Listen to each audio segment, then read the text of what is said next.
mercado imobiliário acumulou queda na venda de imóveis em 2020. A OMS alerta que o mundo não vencerá o novo coronavírus este ano. E ainda, especialista explica os impactos da pandemia no sono. O Horizonte Notícia está no ar.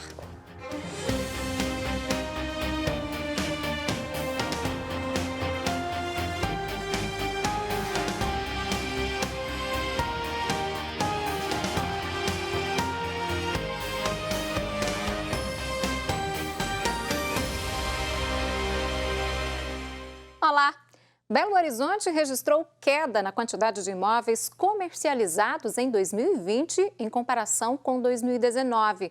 O reflexo negativo da pandemia de Covid-19 em diversas áreas é um dos fatores que contribuíram para este resultado. As placas de venda estão por todo lado.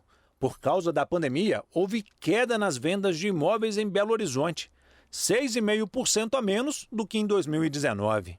Se a gente recordar, há mais ou menos um ano atrás, a gente estava todo mundo preocupado com a sobrevivência, inclusive das empresas e dos empregos. O governo lançou aquele programa de congelamento dos contratos de trabalho. Então, as empresas e todo mundo entrou num modo de sobrevivência, porque ninguém sabia o que aconteceria pela frente. Em 2020, foram vendidos 1.274 imóveis a menos do que em 2019. Mesmo assim, os números devem ser comemorados. É que no segundo semestre do ano, houve um aumento de 9% nas vendas, se comparado com o mesmo período do ano anterior. E se a comparação for feita com o primeiro semestre de 2020, o aumento nas vendas foi de 52%. Eu acho que não foi só essa questão do home office, foi a forma como as pessoas passaram a se relacionar com a casa e a forma como mudou, a vida mesmo das pessoas. Elas começaram a perceber e dar importância, por exemplo, para uma varanda, para um espaço verde, para morar perto, talvez, de uma praça. E isso fez com que as pessoas, já no segundo semestre, começassem a tentar resolver essas questões. A pesquisa feita pelo Instituto Datasecovi mostrou que os imóveis residenciais tiveram a menor queda, de apenas 1,8%. Imóveis comerciais caíram 33,8% e lotes 38,3%. Além da menor queda, os apartamentos representaram 73,7% das negociações em 2020. E a expectativa é que em 2021 o comércio de imóveis ganhe ainda mais força. Eu acredito que sempre haverá negociação. Em relação a preço, eu não acho que haverá uma redução dos valores dos imóveis em relação ao 2020. Acredito, inclusive, o contrário, que haja um ajuste no valor dos preços dos imóveis por dois motivos. Primeiro, considerando, e aí eu estou falando de apartamentos residenciais. Primeiro, que o estoque de imóvel novo em Belo Horizonte nunca esteve tão baixo, e o segundo motivo é que houve um reajuste muito alto dos insumos da construção civil que impactaram os apartamentos em construção. Bem, agora o apresentador Giovanni Rodrigues, da Rádio América M750, traz para a gente os destaques da programação da rádio para esta quarta-feira. Olá, Giovanni, bom dia para você. Muito bom dia, Síria. Bom dia a todos, uma ótima quarta-feira. Olha só, vamos começar falando do Tribuna Livre, daqui a pouquinho às 11 da manhã, que traz notícias sobre política, local, nacional, cidades e muito mais aí para você, com o nosso amigo jornalista Rafael Nobre. Hoje às 11 da manhã você não pode perder, tá bom? Olha só, velha conhecida aí dos homens, a calvície também ameaça a vaidade feminina. De acordo com a Sociedade Brasileira do Cabelo, 50% das mulheres têm alguma queixa relacionada à queda de cabelos. E no Tarde Viva de hoje, o programa aborda o tema e fala sobre as possíveis causas e tratamentos e também mitos sobre a calvície, tá bom? Calvície feminina. Não perca, hoje a partir da 13h com a jornalista Janaína Regiane. Olha só, lançado aí no dia 12 de fevereiro, dentro da programação da abertura do ano jubilar centenário da Arquidiocese de Belo Horizonte, o programa Dai-lhe Voz Mesmo de Comer prepara e oferece refeições às famílias que enfrentam a fome. E o Falando de Vida de hoje à tarde, logo mais a partir das 4h30 traz todos esses detalhes aí sobre o andamento dessa importante ação solidária em entrevista com o vigário episcopal para Ação Social, Política e Ambiental da Arquidiocese de Belo Horizonte, Padre Júlio Amaral. Acompanhe conosco a partir das 4h30 com a jornalista Lina Freire.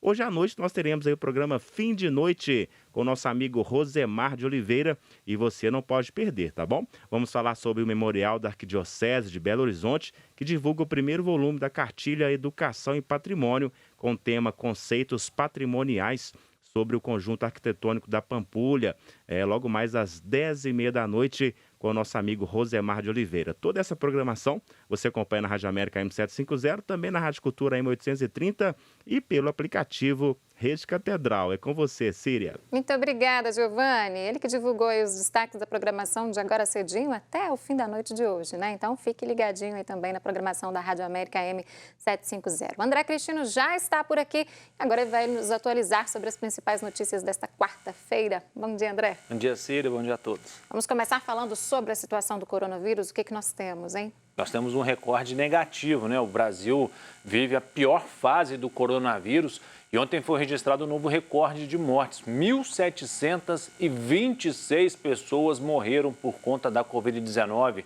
número registrado ontem, no final do dia, pelo aquele consórcio de veículos de comunicação que faz o levantamento direto na Secretaria de Estado de Saúde de cada estado. Muito preocupante esses números. Hoje no Brasil, para você ter uma ideia, de cada 4 mortes por causas naturais, uma delas é por conta da Covid-19. Em Minas Gerais, a situação também está bem complicada. Em Belo Horizonte, precisamente dos 3 indicadores que coordenam as ações da Prefeitura, 2 estão no vermelho. Vamos dar uma olhadinha nos números. A taxa de transmissão se manteve em 1,2. A ocupação de UTI subiu. Ela estava em 74,7, foi para 76,3 e a ocupação de enfermaria estava em 58,3, caiu para 58.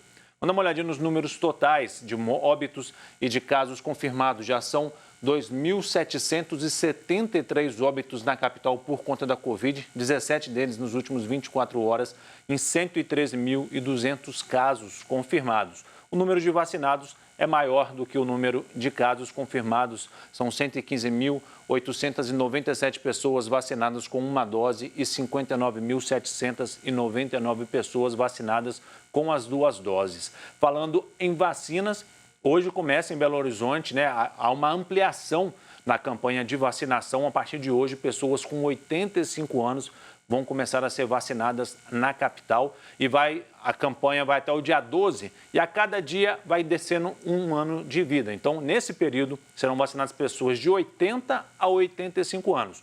Hoje começam os de 85 anos, amanhã, quinta-feira, quem tem 84, na sexta, 83 e assim gradativamente. A partir de terça-feira, aí começa a abarcar aquelas idades que já passaram, vão poder também, se alguém perdeu o prazo, vai poder se vacinar. Nesse período, a Prefeitura espera vacinar 42 mil pessoas. E hoje o Estado está recebendo aí 285.200 novas doses da Coronavac para serem distribuídas por o município. Uma evolução aí nessa vacinação então, né, André? Estamos caminhando, tentando vacinar o máximo possível, porque o vírus não para.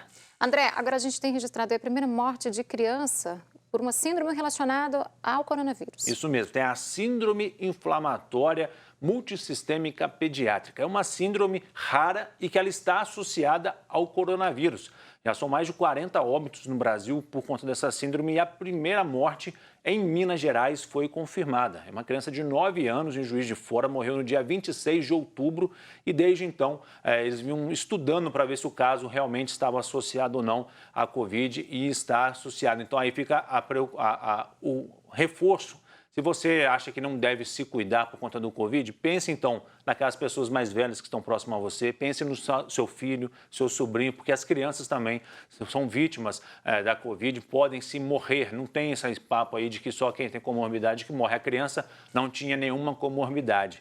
Também foi confirmado em Minas o primeiro caso de reinfecção. É um homem de 29 anos que ele contraiu o vírus em maio do ano passado e agora em janeiro contraiu novamente, não precisou de hospitalização, mas é o segundo caso confirmado pela Fundação Ezequiel Dias.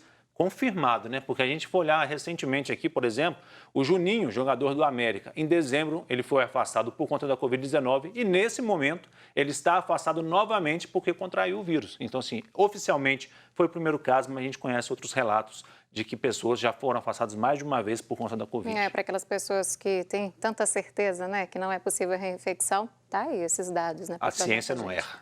Exatamente. André, agora as pessoas vêm tendo muitas dúvidas, muito tem se falado em relação ao auxílio emergencial, a volta desse auxílio emergencial e também do bem. O que você tem de novidade para a gente? Pois é, hoje tem uma votação no Senado de uma PEC emergencial que ela vai alterar um pouco as regras de gastos de prefeituras, estados e do governo federal em casos de situação fiscal, emergência de fiscal. Sendo aprovada, tem um gatilho nessa PEC que vai permitir novas parcelas do benefício emergencial. O governo trabalha com 4 parcelas de R$ 250. Então, precisa da aprovação no Senado. 49 senadores de 81 têm que votar a favor e aí o texto será encaminhado para a Câmara para que os deputados possam aprovar também. E aí a previsão é que, aprovado a partir deste mês mesmo, já começa a primeira parcela do benefício. Mas ainda precisa de aprovação, então. Precisa de aprovação tanto do Senado quanto da Câmara. Tá certo. André, muito obrigada e até amanhã. Tchau, tchau. Gente, o diretor de emergências da OMS, Michael Ryan, falou que 2021 não será o ano que a humanidade vai vencer o coronavírus. O alerta ocorre no momento em que o número de casos volta a aumentar após semanas consecutivas de queda. Não é possível acreditar que o mundo vai derrotar a pandemia de Covid-19 até o final deste ano. O recado foi dado pela Organização Mundial em uma entrevista coletiva. O diretor de emergências da OMS, Michael Ryan, falou sobre o quadro atual e projetou cenários no combate ao novo coronavírus. Seria muito prematuro e irrealista pensar que vamos acabar com o vírus até o final do ano. Mas acho que o que podemos terminar, se formos inteligentes, são as hospitalizações, as mortes e a tragédia associada a essa pandemia. O epidemiologista comentou o recente aumento de novos casos após 7 semanas consecutivas de queda. Acho que temos que separar a questão de estarmos no controle do vírus e o vírus estar no controle de nós. Nesse momento, o controle é dele. Tivemos bons números nas últimas 6 semanas. Lemos boas notícias sobre o lançamento de vacinas. E, ao mesmo tempo, vemos nesta semana o achatamento desse progresso e, potencialmente, a doença aumentando em vários países. Na mesma coletiva, o diretor-geral da OMS, Tedros Adhanom, destacou a aplicação das primeiras vacinas do mecanismo COVAX em Gana e na Costa do Marfim, embora tenha lamentado que isso aconteça quase 3 meses após o início das campanhas de vacinação nos países ricos. Estão abertas as inscrições para a Crisma Universitária PUC Minas 2021. Uma oportunidade para aquelas pessoas que não foram crismadas, batizadas ou ainda não receberam a primeira Eucaristia.